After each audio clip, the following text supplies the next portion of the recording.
Capítulo 41. 2 anos se passaram. Um dia, o rei do Egito sonhou que estava de pé na beira do rio Nilo. De repente, saíram do rio 7 vacas bonitas e gordas, que começaram a comer o capim da beira do rio.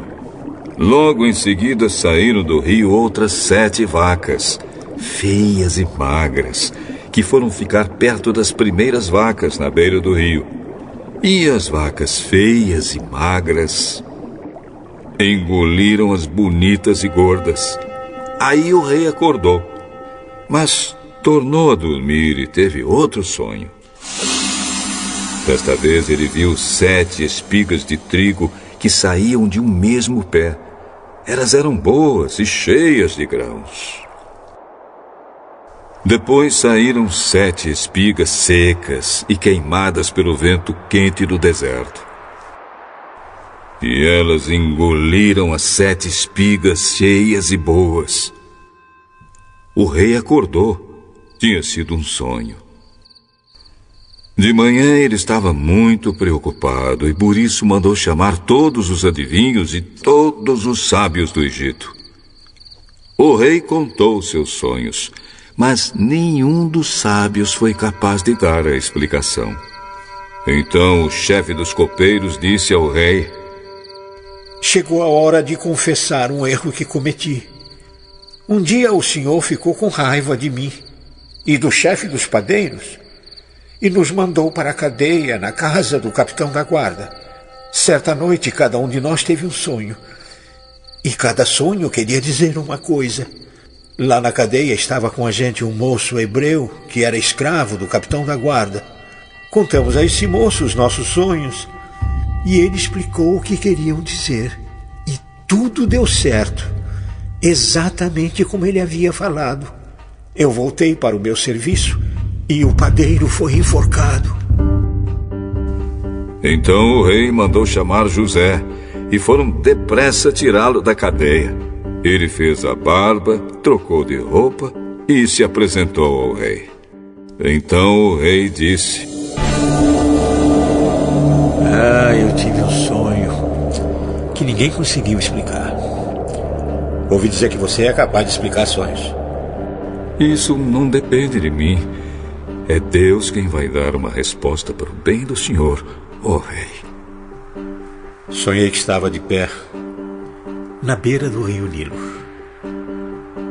De repente saíram do rio 7 vacas bonitas e gordas que começaram a comer o capim da beira do rio. Depois saíram do rio outras 7 vacas, mas estas eram feias e magras. Olha, em toda a minha vida eu nunca vi no Egito vacas tão feias como aquelas. E as vacas feias e magras engoliram as bonitas e gordas. Mas nem dava para notar isso, pois elas continuavam tão feias como antes. Então eu acordei.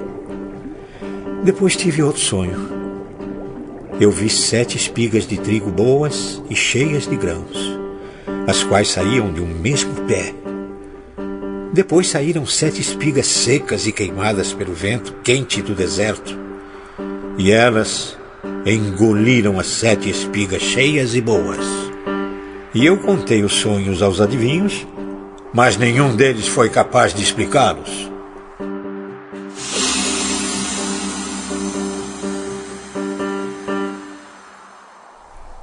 Os 2 sonhos querem dizer a mesma coisa. Por meio deles, Deus está dizendo ao Senhor o que Ele vai fazer. As 7 vacas bonitas são 7 anos e as 7 espigas boas também são. Os 2 sonhos querem dizer uma coisa só. As 7 vacas magras e feias que saíram do rio depois das bonitas e também as 7 espigas secas e queimadas pelo vento quente do deserto são 7 anos em que vai faltar comida. É exatamente como eu disse. Deus mostrou ao Senhor, ó rei, o que ele vai fazer. Virão 7 anos em que vai haver muito alimento em todo o Egito.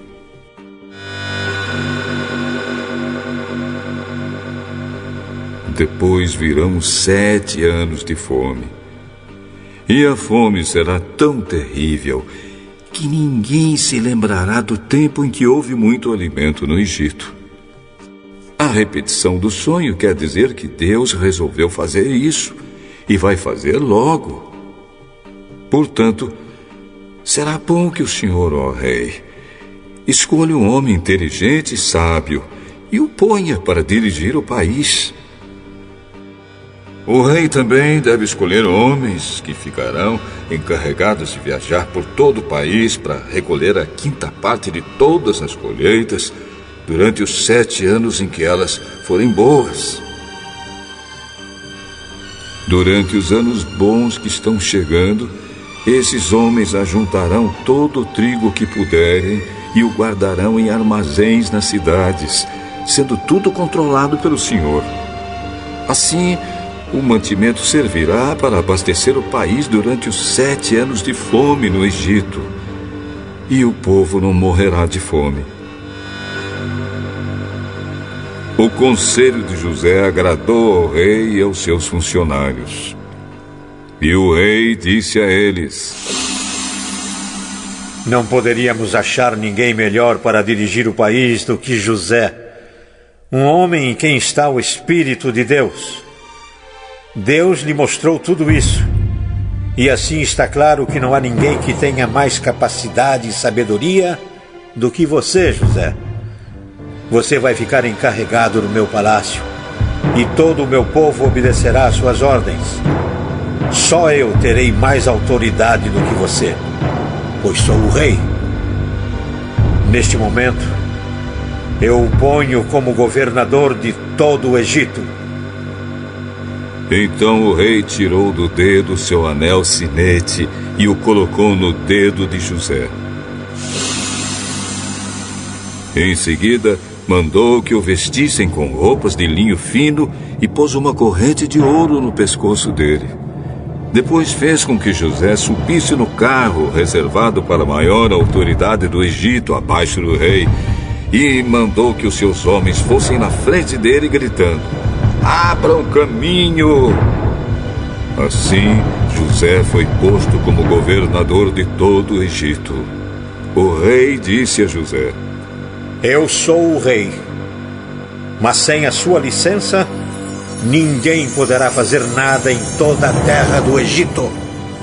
O rei pôs em José o nome de Zafenate-Paneia e lhe deu como esposa Azenate, filha de Potífera, que era sacerdote da cidade de Heliópolis.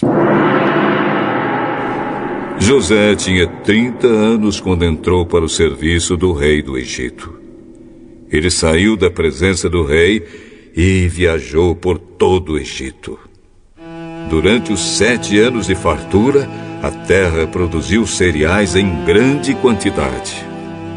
E José ajuntou todos os cereais e os guardou em armazéns nas cidades, ficando em cada cidade os cereais colhidos nos campos vizinhos. José ajuntou tanto mantimento que desistiu de pesar, pois não dava mais. Parecia a areia da praia do mar. Antes de começarem os anos de fome, José teve 2 filhos com sua mulher, Azenate. Pôs no primeiro o nome de Manassés e explicou assim: Deus me fez esquecer todos os meus sofrimentos e toda a família do meu pai. No segundo filho, pôs o nome de Efraim e disse: Deus me deu filhos no país onde tenho sofrido. Então acabaram-se os 7 anos de fartura no Egito.